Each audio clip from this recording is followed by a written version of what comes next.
The international break is right around the corner. And even though Liverpool ruined our revenge tour, we still got to take care of business. And we don't even have that much time to reflect on what we saw in the Champions League because we already have to look ahead. We got a big matchup in La Liga on Sunday. Real Madrid will be traveling to the slums of the city that we call home to take on Rayo Vallecano. And this is a must-win game. I know what happened in the UCL this week has people chatting a lot of shit.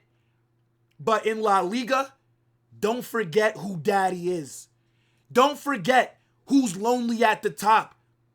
And I think that Liverpool performance, it should light a fire in the boys. Because to get embarrassed like that on the biggest stage, how are you going to respond? And it's like I said a few minutes ago, yeah, Liverpool, they ruined the revenge tour that we have going on. But that don't mean that we shouldn't be trying to put belt to ass versus Rayo.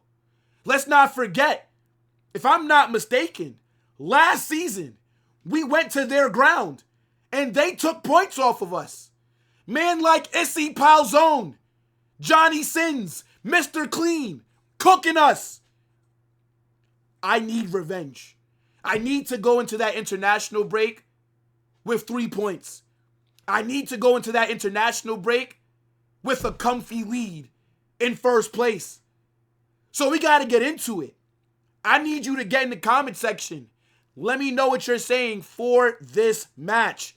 You guys know what I'm going to do on this match preview. We're going to talk about both teams, look at the injury news, and then at the end, I will be predicting the 11 that I think Xabi Alonso is going to use. So smash that like button, subscribe to the channel, turn on those post notifications. Let's get it, people. Now, of course, we got to start off with Real Madrid, right? We're sitting top in 11 games, 10 wins, 1 loss, right? Plus 16 goal difference. And I'm a bit lonely up here. You know what I'm saying? Look, Barcelona 5 points behind us. That's exactly where I like them, in second place. Because we are the best team in Spain. And even though we had a shit result over the week, it doesn't change my feelings on this season. It doesn't change anything in my opinion. Because I still believe that we are going to have a very good season. I still believe that we are going to go deep in the Champions League. I still believe that we have as good of a chance as anyone to win the UCL. Look at my squad. If that team that we have cannot compete for the Champions League, then there's bigger problems at this club. But I think Xabi Alonso and I think the squad, we're going to figure it out.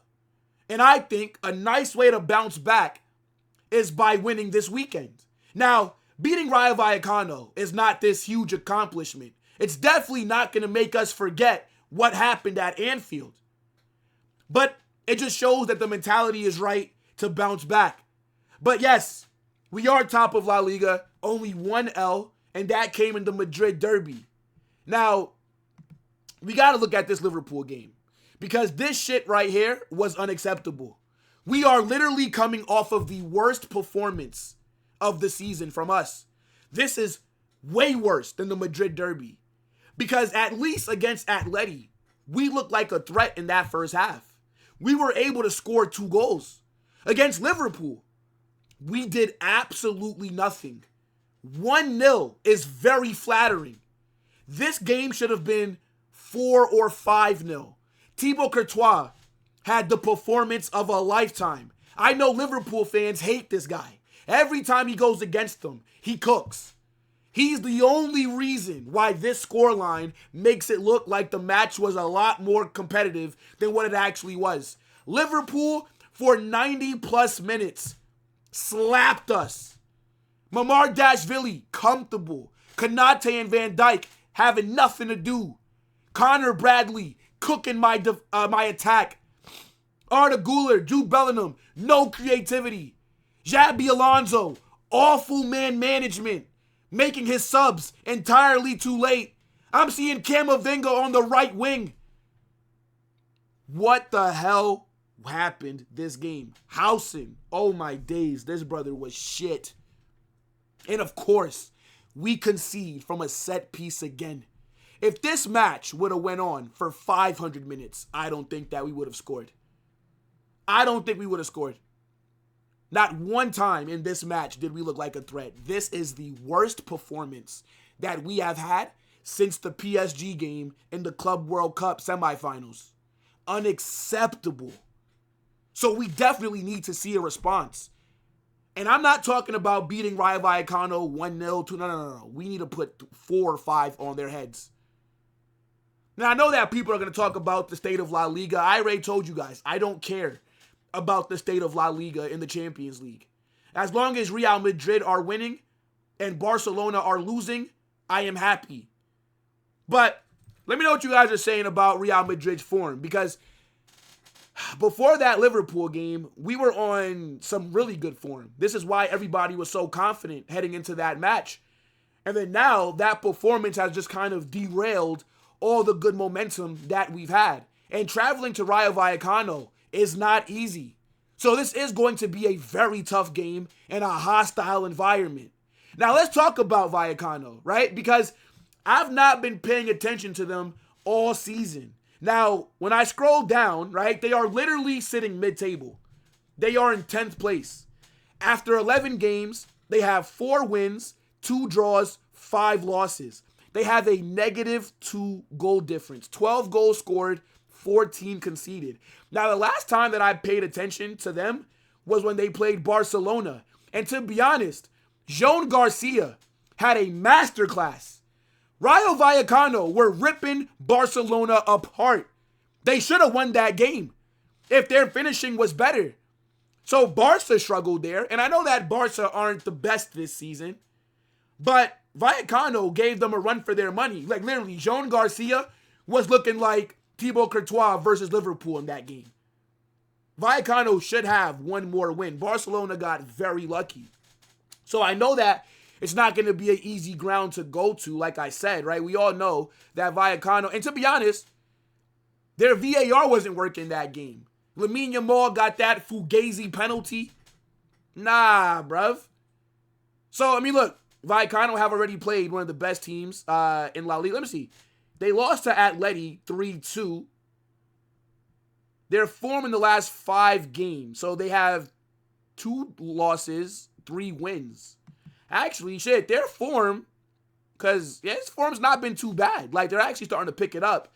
Look, but hopefully they just go out there and look like shit against us, even though I know from last season it's just never that easy. Now, the injuries that they have, right? Luis Felipe, hamstring injury. Abdul Mumim has an ACL injury, right? Marco De La, I don't even know how to say that shit, but he's suspended for this game, possibly. And then Pep Chavaria also has a red card as well. Now, I don't know if these are red cards for their Conference League games or for La Liga, but it's irrelevant. These guys are scrubs, right? Who the hell knows who these people are? A bunch of NPCs, man. These fucking farmers. But let's get into it with Real Madrid updates, right? But let me know what you're saying for Rayo Vallecano and their form if you've been following them.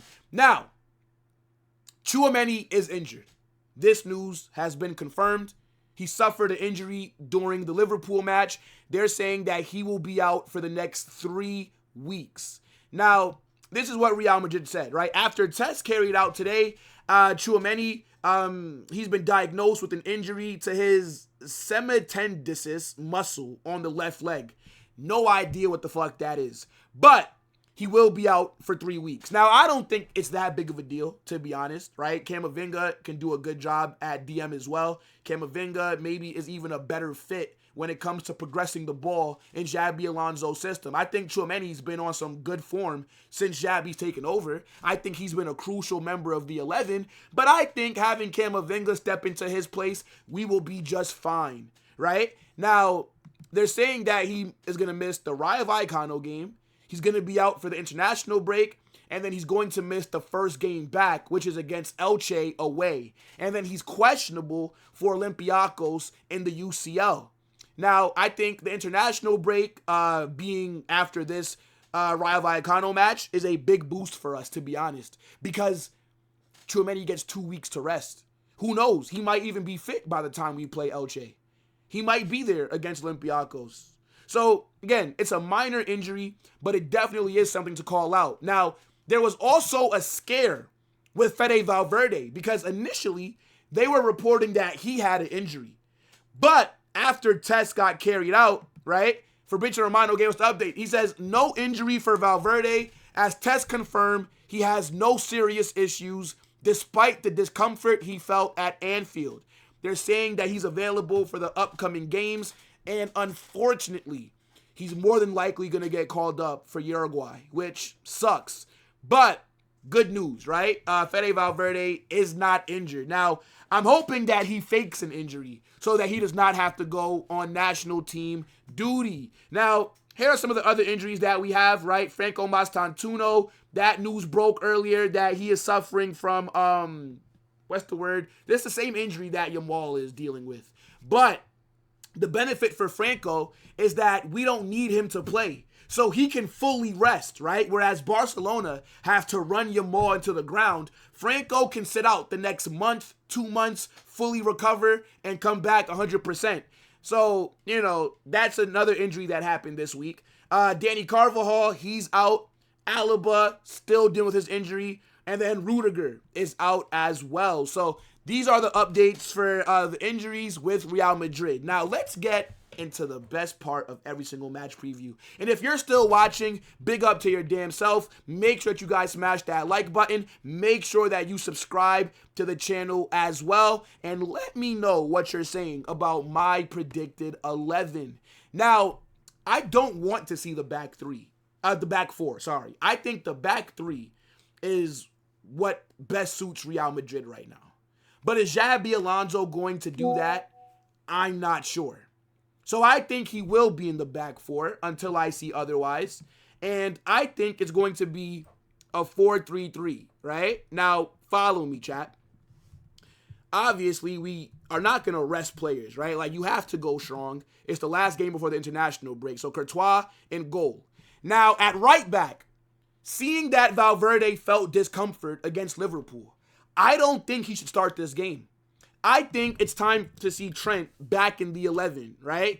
Trent got minutes against Liverpool, looked very rusty because he didn't play for a month. I think Xabi Alonso kind of threw him into the deep end, but that's okay, right? I think Trent should be starting this game.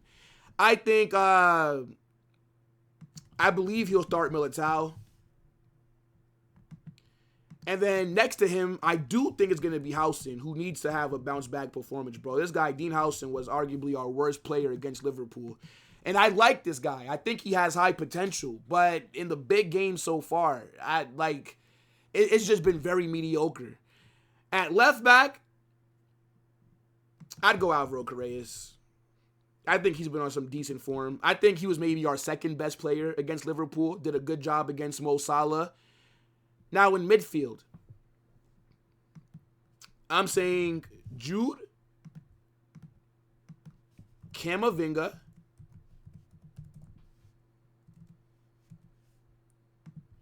and then Arda Güler.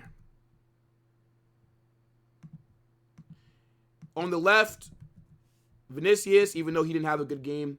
And I think it's time for Rodrigo to go back on the right wing. I don't want to see Brahim Diaz, bruv. Put Rodrigo there, right? I don't think he's going to start Endrick. Like, I know people are going to get in the comment section talking about Endrick, but this is me predicting what the manager may do. I just don't see him using Endrick to start off this game. But if he does want to insist with the front three, then I think since Franco is injured, Rodrigo, who's been underwhelming this season, should go back in the 11, to be honest. But I would not mind if Endrick does come on for Rodrigo, because Rodrigo this season has not performed well at all, in my opinion. Like, he's been super underwhelming. I think his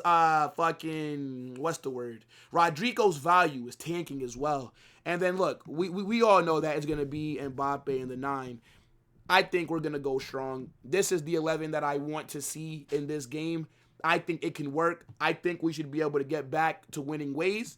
But I do want to know what you guys are saying. So make sure you smash that like button, subscribe to the channel, and turn on those post notifications. We are going to be live all day Sunday, right? We got the Barca game that's going to be earlier. Then we got the Madrid game as well, and match reactions. So you guys don't want to miss anything.